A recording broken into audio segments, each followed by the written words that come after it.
Hey, good morning, everybody, and welcome to Volta Region Vlogs, episode 13. And today I'm gonna do this one a little different, man. I was watching TikTok the other day and I got caught up on watching videos and that stuff going on in the Sudan to the Sudanese people, man. And it's sad, bro. It's sad, and it makes me think, like, you know, no matter where you are, that can happen anytime. And if you see a couple of countries here right now, they're going through it right now. Just like America, you know, you don't know which direction it's going, man. So I just want to shed some light on the genocide in Sudan, man. So if you haven't seen the story, you're gonna see some videos and some clips, and basically, you know, let you guys know what's going on from the beginning to the end. So just something that you could be aware of. It's something that's going on in the world that's not in the news really big time right now that needs to be. So hey, y'all check this out and I'll be right back, all right? Yep.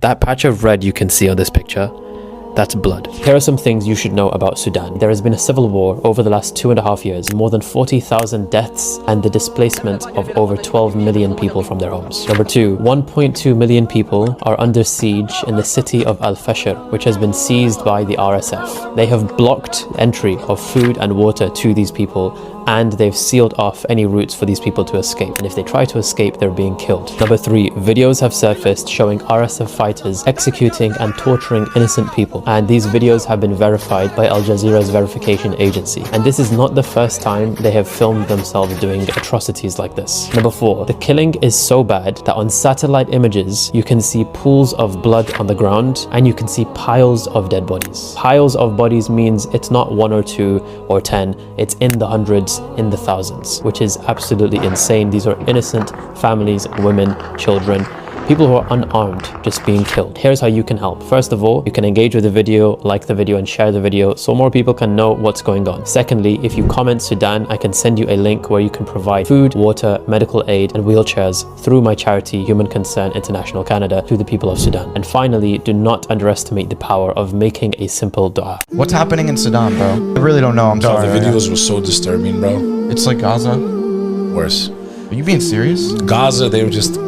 cowards bombing from the sky. This is like guys with machine guns, bro. Lining up kids, women, children, hanging by. It was just brutal, bro. Brutal. Bro, do these people not fear God? Do they not fear the day of judgment? Do they not fear the day where they will have to face their creator and the people's lives that they took unjustly? Do they not fear that day? Do they feel that that day will not come? For those of you that think you'll never be resurrected, God says in the Quran, do they not look at the trees, bro, and the earth, and I bring it back to life? Right now we're watching the leaves of the trees fall, right? Fall, everything's dying for the season. And in 6 months, what happens? It comes back to life. That's how God's gonna bring us back, bro. There's a sign even in the seasons for those who reflect. So it turns out the conflict that you don't know anything about in Sudan might bring you into World War III, and it's all because of this guy, Omar al-Bashir. See, Omar had a problem. He loved power. Look at him, he's sitting on a throne. You know it's about to get wicked. And it all starts when he kicks out Sudan's prime minister. Listen closely. In most countries, there's a balance of power. Senators, politicians, everybody's ruling. He basically made it so he's the only one who rules. And he did this because he was basically the military leader. Other military leaders were like, that looked easy. He's like, no, you can't do that. I'm splitting the military in two. The president Omar said, Abdel, you gonna take the main military. Mohammed, you gonna take a huge other part of it. Abdel said, what's good, Mohammed? How you doing? Mohammed said, Abdel, my dog. The president said, oh, y'all look close. I don't think I like that. They said, what you finna do about it? He said, y'all can't talk to me like that. I'm the president. They said, former president. He said, y'all think you could just come in here and kick people out of power? Prime minister, tell them they can't do that. They said, sir, you just came in and kicked the prime minister out of power. He said, I did. Y'all got it. See, the former president thought that he could control them by just splitting them in half. But they teamed up and threw him out, with Abdel becoming the president and Mohammed becoming the vice president. But greed and power is a funny thing, isn't it? Because remember, the president and the vice president both still have two big sections of the military. So he looks at the vice president like, you're not finna do that to me, are you? Vice president says, nah. President goes, I don't like how you said that. He gets a knock on the door. He said, who is it? They said, it's the United States. What you got going on here? He said, nothing. We just chilling. United States said, I don't know. It looks like you a dictator. You know, we don't rock with dictators. Abdel said, cool your jets, we working on that. See, the problem is nobody in the world wants to work with a dictator. You not trading, you not nothing. You gotta at least look decent. So to fix that, Abdel starts bringing the prime minister role back slowly. Mohammed starts freaking out. He thinks that Abdel is gonna start working with the prime minister and they're gonna kick him out. So he like, you're not gonna betray me, are you? Abdel's like, no. Mohammed said, I don't believe you. So an all-out war breaks out. A devastating war between two vicious men that will do anything to win. A war that's displaced more people than any conflict on earth and where war crimes are just an everyday occurrence. But here's where it starts to get wicked. See, Sudan ain't just no normal country. It has abundance of resources and is located in an amazing location where they can trade pretty dang easily. Everyone wants a piece, so the dominoes start to fall. Russia hits up vice president, says, hey, if you can get me a spot right here by the ocean and give me some gold, I'll help you win. Ukraine goes, uh-oh, we don't want that. I'll help out the other guy. Libya says, hey, Russia, I can give you some oil. America says, no, don't do that, Libya. We like Ukraine. The Emirates go, well, we're going to help out this guy. America goes, no, you're our friend. Iran goes, what if we help?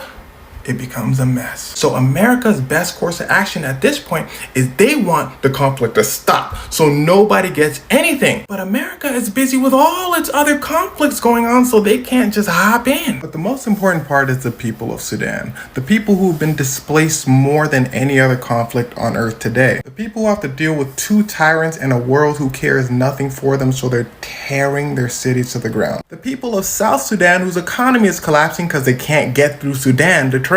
All because of one greedy man showing two other greedy men how easy it is to take a little bit of power. But to the people of Sudan, I'll leave you with this. They say after the worst phases of leadership come the best, so they can clean up the mess. That rhyme. محرقة مورال اللي بيتكلم عنها بيتكلم عن محرقة دي المحرقة أمرك كنت تقدر طلنقاي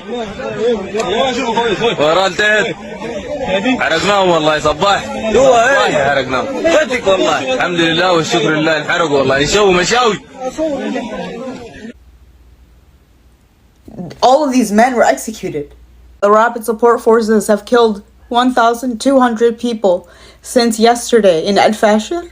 That's thousands of people in the last weekend while they've been besieging Al Fashir completely. Siham Hassan was assassinated. She was formerly in the Sudan parliament. She was running food kitchens in Al Fashir. What do you think she's doing? This is the UAE. It's proven. Stop. Don't ever come in my comments and tell me it's not the UAE. What the United States of America does? They host Al Gawni Daggalo inside of the Waldorf Astoria in a 5-star hotel. Commit genocide in Sudan. These people commit genocide in Sudan. These people.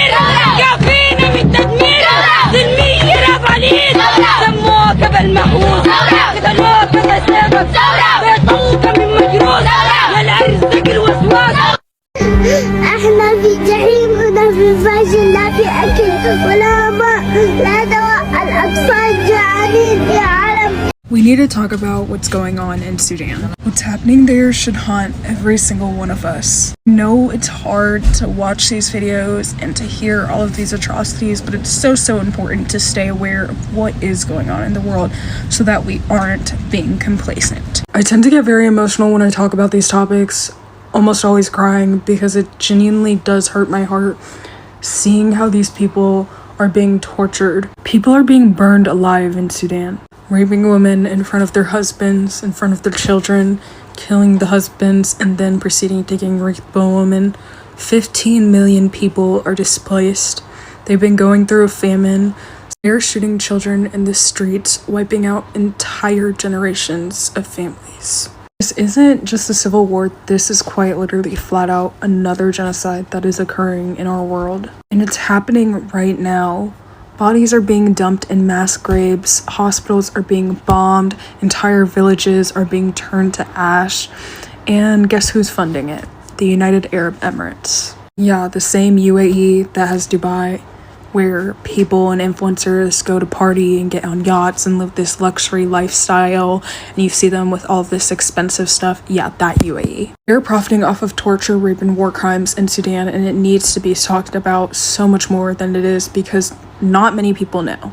A lot of people are aware of what's going on in Sudan, but not many people know who is funding it and who is profiting off of the suffering of people. RSF, which is responsible for all of these horrific actions going on in Sudan, is directly backed and funded by the UAE. Not just with money, but with drones, with airstrikes, with logistics, literally plans, just like the US is with Israel.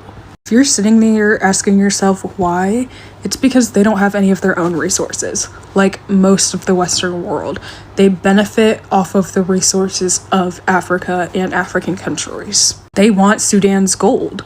Sudan is rich in gold, and I mean extremely abundant in it, as most African countries are abundant in some sort of resource. RSF is letting the UAE illegally mine it so that they can get funded in return. It's quite literally blood money, and it is disgusting to see. The gold gets shipped through Dubai, gets polished, melted, branded, you know what, and then guess where it ends up? On our wrists, on our ears, necklaces. All of the gold that we are wearing could potentially be from the Sudanese genocide. Our electronics are directly from the Congo genocide. The stuff we use day to day is directly from the torture of African bodies, and that is why you need to care. It is so damn important because without the suffering of these people, you wouldn't live the life you live today. Not only is that despicable, you should be loud about it. You should be yelling because there is no reason you should have resources that the African people don't have themselves, but they're being abused for it. While the Sudanese people are being murdered, governments are making thousands, millions, trillions of dollars. Corporations are just getting richer and people are just scrolling on their phones like nothing's happening. It is very important that you're aware of what is going on. And this isn't new. European forces would install rubber quotas, so children, families had to mine for impossible quotas to meet for rubber, and if they did not meet those requirements, their hands would be chopped off. I mean, look at this picture.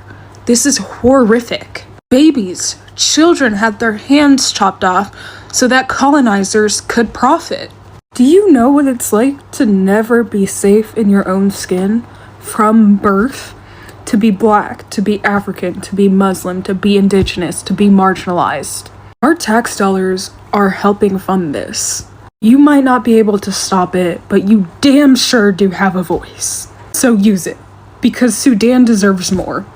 Tigray deserves more. The Amhara people deserve more. Congo deserves more. Gaza deserves more.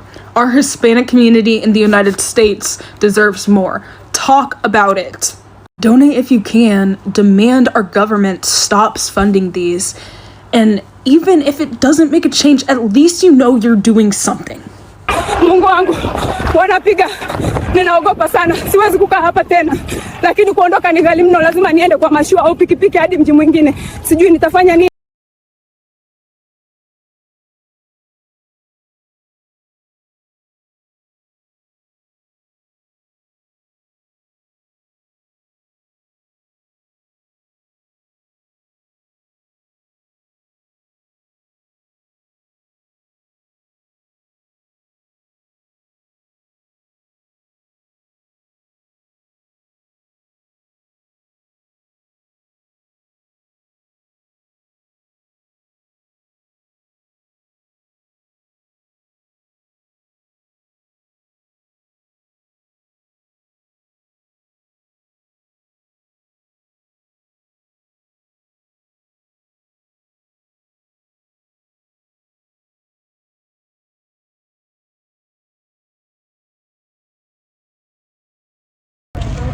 Yeah, so just go on the phone with TikTok or, Facebook, Instagram, and you guys could kind of look for yourself and see exactly what's going on over there. Just so if you could send some prayers, because that's got to be hard for people to go through stuff like that. So hey, y'all stay tuned, okay?